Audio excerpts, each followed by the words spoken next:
era namabo bagenda kunoga naye just tugende mweri tusobola kwenda mulinga abantu kati noga bali bano kukwata banoga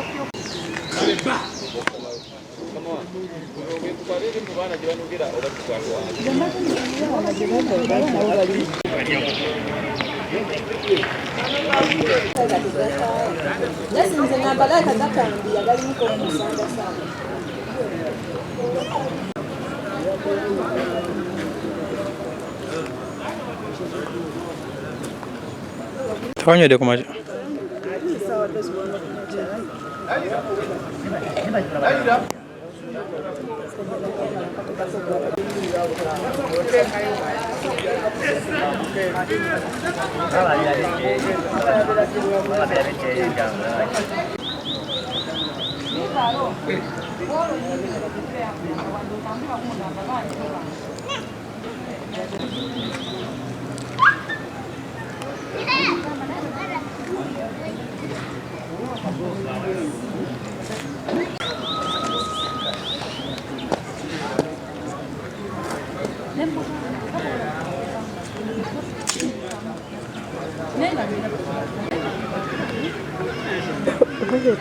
ne mulubuto lukakana bwe tugiye naliako emmese nalia wankalirire nalia emmese ya bazirya bazino zebasakalirira nayo bakalira ne batunde egundi ne batunda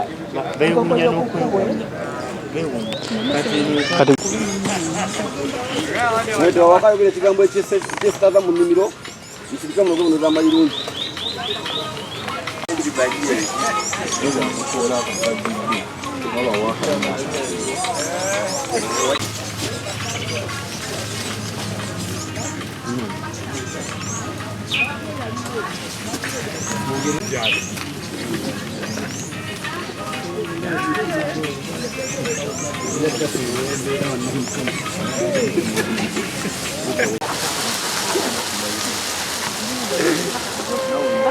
Yora mana nyenga.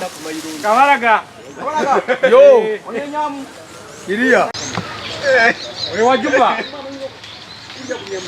Yagenda jubo oyo.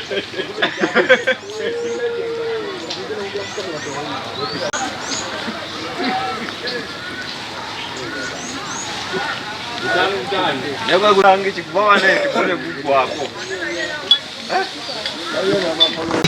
Kitu kisanya chakula chapa jo. Wa.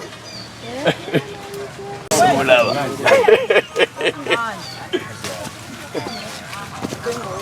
Kombe. Napula vikeko kwa kamera. Kamera za bukedde. Gwe. hala Obula katoli. Mamala baluna news anchor.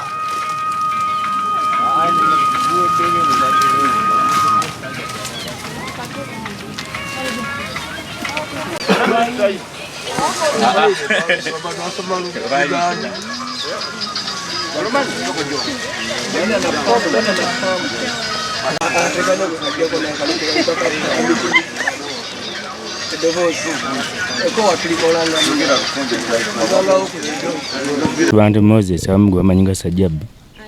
Kasibante Moses amugwa amanyinga sajjabbi. Ngambere eno Kasenge. Amairungi tugafunyemu ssente mpitirivu gwagatuyambye n'okusasula abalandira odi okuweerera abaana.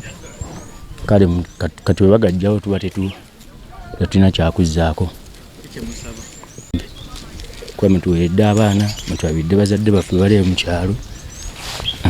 N'olwekyo buzibu. Ndi mukozi bansasula. Bampa omutwalo n'ogumu ekitundu n'ogaana okuvuga n'envuga. Mwange twawulidde bubi nnyo kubanga Amairungi gwe mulimu ogutuyimirizzaawo mutuweerera abaana mutujja mu buli kimu gwe mulimu gwe tukola gwe mulimu gwaffe kale n'olwekyo twawulidde bubi nnyo era tusaba muzeeyi atulowoozeeko atuddiremu aleme kukola kintu aleme tukola kintu ekyo. Kamange byogerwa si bituufu omulimu guno ngumazeemu emyaka kati 15 nga ndi mulimu guno ebyogerwa si bituufu Amairungi tegatamiiza Amairungi si biragalalagala tegayina kyegakyusa ku muntu essebo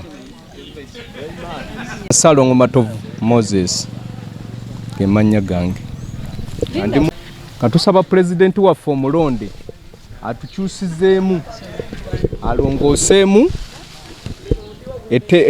ekirime kyaffe kino akijje mu biragalalagala kyetumusaba atutaase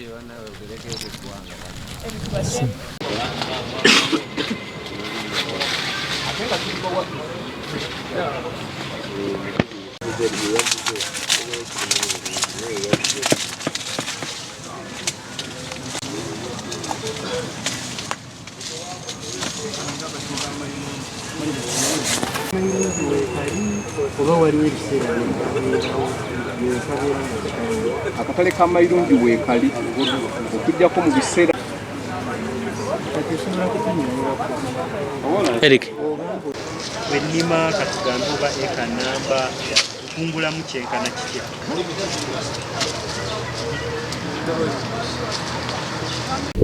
kule Kasese amanya yenze Chomukama Joveti natoka kule Kasese kuja hapa Kampala ne eri area sidi mbili ya rekora munga na size nga utumbiri ya rekora bit namba no wochi o Amairungi niyama kasa hanu omwana wero sali soma asa nama kureti na musubya yo kusukuru ngasa president Museveni atuyambe ali kihawa Amairungi anu kubanga nufuka bana mcheriri cyusi eriri erisomsha abana erisasure renti ngasa president Museveni atuganyira ali kihawa nanga ali kihawa amasanyera ali kihawa Amairungi tuma kama tuli hanu tuma yisengerezya Museveni wetu ali kutuka musanya Amairungi kubanga Amairungi ni yakatutekamo buli kintu cyose ni yakatuheramo abana betu rent obuli kintu cyose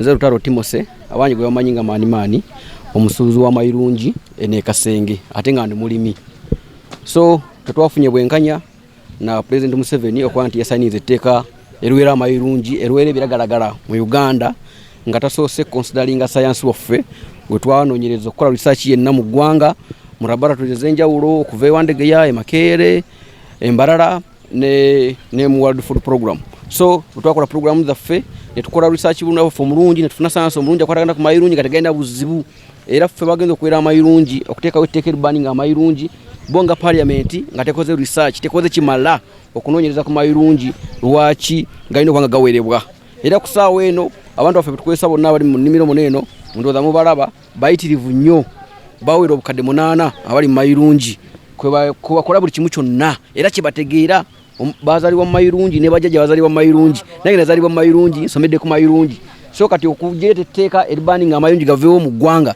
nabanga ekibakinyigiriza ensi yaffe Uganda nga tunaje tuzaako kirala kwa odunya kati Uganda wele tuuse buli muntu akali mukajjamu akasente ate kagala kunyigirizwa tekaveewo kati fikitegeeza nti ffe embeere yaffe bana Uganda abakola mu Amairungi ddala kati bw'otunula mu district ziri mu Uganda ziringa 16 ezirimu Amairungi ngomu Wakiso Butambala Kabarole Fort Portal Buyikwe Arua Parisa byonna birimu Amairungi ate kagayina akatale ate Amairungi kantu gatwala n'ebweru ne tufuna sente South Sudan kati simanyi omuntu yajjetteeka nagamba tabani nga Amairungi nga tose kujja ku ground okunonyereza kye kigenda mu maaso twakola science of report ne tujeka mu parliament tebasoma bitabo byaffe babizingako ne babikka ne babitereka byonna era bali batusuubiza speaker atusuubiza vice speaker ntagenda kusindika abakugu bajje ku ground bakole research ku Amairungi tebajja wala basinze eri ne bayise etteeka ne basirikwa president na signinga kati kusaawa ne buli muntu ali ku bunkenke abantu balina loan mu banka bajja amamotoka mu bibanda zipichipichi amataka kati kusaawa eno muntu agenda kutandikira wa okusolvinga ebintu ebyo osanga omusuubuzi wa Amairungi omwo munene nga bangi bobukadde kumpi bina bweyola mu banka nagula amataka nasimba business nasimba olusuku nalunda enkoko balina amafamu g'enkoko efamu z'embizi buli kimu kyonna mu ggwanga kati mugenda kukola mutya okulaba nti mubateekateekera nti babeera bulungi kule kitu kino kyagudde mu ggwanga era tetuli bamativu n'etteeka eryo era ffe nga balimba Amairungi nagenda mu kooti tufune obwenkanya nga tuyimidde ku science waffe gwe twakola era twaga ne parliament erete research waayo wa science naffe tuleete owaffe tutambule tugende mu baso tulabe anawangula omusango nenga tusaba minister kemu kwakati yakanonda afu okunsi kati asigadde ku ssaawa eno ajje eri ayogereko eri abantu bwekiba kisoboka ne President Museveni aveeyo ajje asitukidde abantu bangi avubi ebyennyanja abageto buli bantu bonna abataxi abameetings kati kulwaki ffe abantu awera obukadde 8 tetumiitinga ndala olumba ffe betuyina eri eggwanga amasomero agali mu kitundu kyaffe kirimu Amairungi masomero mayitirivu kiri nti bwabaninga Amairungi omwana w'omunaku tajja kusoma mu amasomero g'ebuddo gonna gali mu buddo mwonna n'ebitubu Butambala yonna Kabarole Fort Potro Buyikwe gonna galimu abaana ab'Amairungi abaana bawera emitwalo kumpi ga 10 kati kusawe n'abaana abo bagenda kuddawa nga tebalina kye bazzaako school fees mwe tumujja ate badde bano masomero malungi tuwaka nga ne swamps baziggalawo gavumenti ogenda zikubaweera omwana obukadde 2 mu ssomero so mbadde nsaba nti gavumenti ya Uganda eddiremu era omuntu wa wansi baleme otunyigiriza nnyo tutukeko extent yagala okwetta kuba abantu bagenda kwetta tulina abakadde baffe bajjajjaffe bali muno bayitirivu ba myaka 8 bali ku Mairungi mujja kwenda tubeewanyisa omugwa besse so mbadde nsaba nti tufune obwenkanya ng'etteeka lino terina bagenda mu gazeti kuba kati lwaya akabanga katono nnyo ligendeyo naye mukirowoozeeko nammwe abantu ababaka parliament mulina abaana bammwe mulina abantu bammwe abewaka era buli muntu alina omulimu gw'alyako n'ofuna ssente gwe nga oli eri ng'ofuna ssente zo mu gavumenti ngaekusasula bulungi ate ffe nga naffe tukola mirimu gyaffe eno twede tulina tabu na gavumenti ya Museveni ffe naffe tabadde tutambula bulungi nayo naye simanyi ku lwaki omuntu ateekawo embeera ey'okunyigiriza omuntu wa wansi akyawe ne gavumenti gy'alimu ate ffe nga tubadde tugyagala tetulina buzibu so ensonga eyo tetuli bamativu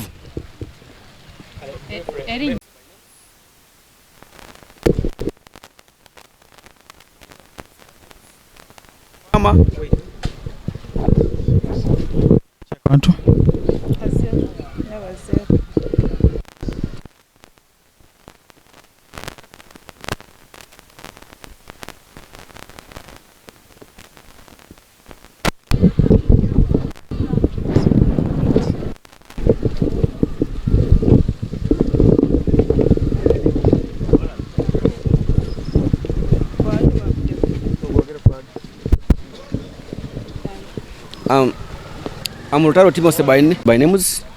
I'm a farmer from Kasenge, Wakiso district. So we are here, but we are not contented with what President did last time. He signed the bill, it became now a law. Now, for us here, all of us as we are seeing us, we are not contented. Because for us, we are born in Mmira. We have been growing Mmira from 2000, from now 50 years back. We have been Amairungi. So how can you get the power of coming from somewhere, nowhere, and you start banning Amairungi?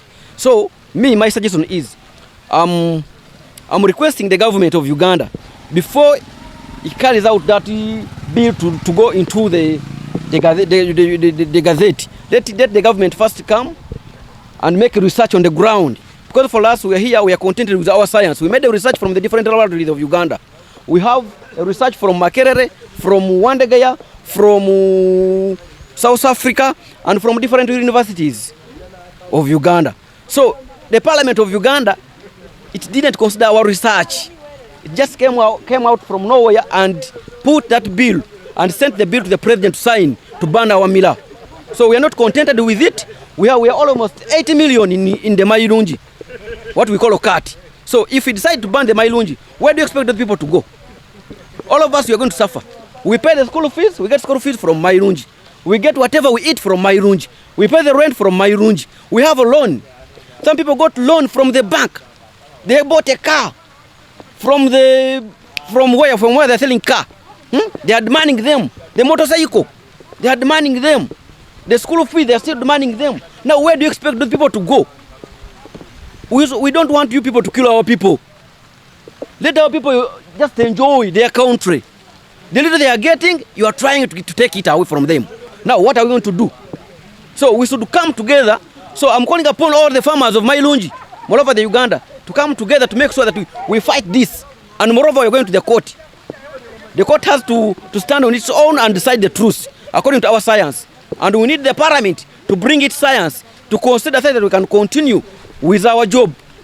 For us, we are happy. We shall be extremely happy if our government leave our Amairungi and we continue working. We shall even celebrate. We shall support the government until we die. So let the government continue giving us support and to not ban our Mmira. For us, we are the supporters of NRM. So we support Museveni. Museveni first come down, you face us and we tell you our problems before you decide to ban us totally. So we are going to die. Is the bill to revise the law so that he can reduce some toughness that he put in the law. How can you take someone's land? How can you take someone's property when you find him with the Mmira?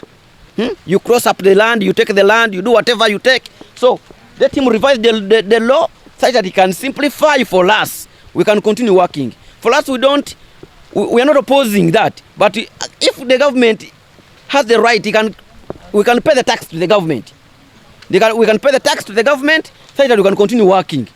Because what I have seen in Uganda here, we have to pay tax in every job we are doing here. So let us pay the tax so that we can continue with our job. Yeah.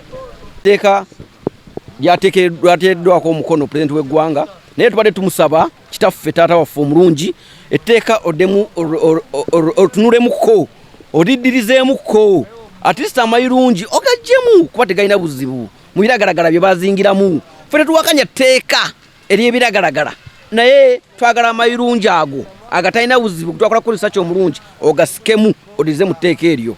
Tujja kuba basanyufu nnyo era tujja kuwagira mpaka tunaafa ffe ab'Amairungi. Erinnya nze Ibrahim Sekandi nga ndi kansala ku district e Wakiso. Nze ng'omukulembeze akiikirira abantu b'e Seguku wamu ng'ate nkiika ku district e Wakiso. Ffe ng'abakulembeze siri mumativu olw'etteeka lino President yataddeko omukono. Teyasoose kulyekenneenya. Yes, ebiragalagala ebirala tetubikoona ku ffe tukoona ku kimu Amairungi. Gano Amairungi yes omuntu okugalya abanga ali emberenge kyobola omuvuzi w'ekimotoka waabanga ali Amairungi ng'atambula tafuna accident.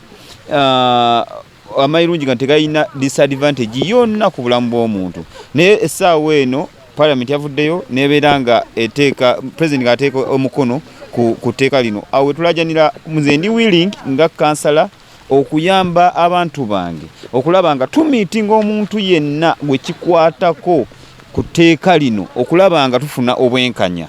Twagala bwenkanya ku tteeka lino kubanga Amairungi bagajjiremu ddala mu biragalalagala kubanga n'Amairungi tegalina buzibu. Ate era wensabira n'aba companies endala kubanga n'Amairungi balabanga Amairungi gokka ne companies nyingi nye zigenda okufa era zigenda okugwa kati nga abakola pikke naye aba agenze kuba pikke atambula n'Amairungi kubanga pikke talina buzibu n'Amairungi tegalina buzibu. Kitegeeza n'owa pikke yalibadde nga avaayo n'alwanirira ku bantu baffe. Ekyokubiri buli n'abasuubuzi abalala bonna abafumba emmere abakola abakozi bano 8 million bamala okunoga Amairungi gano nga bakozi balina okukozesa ebintu ebyenjawulo baweerera abaana balina loans ez'enjawulo ne zi banks zigenda zifiiriddwa ba clients baazo. Awo nsaba President w'eggwanga okusinkana abantu bano oba General Kayindo Tafiire okulaba nga bayambibwa mu ngeri emu oba endala.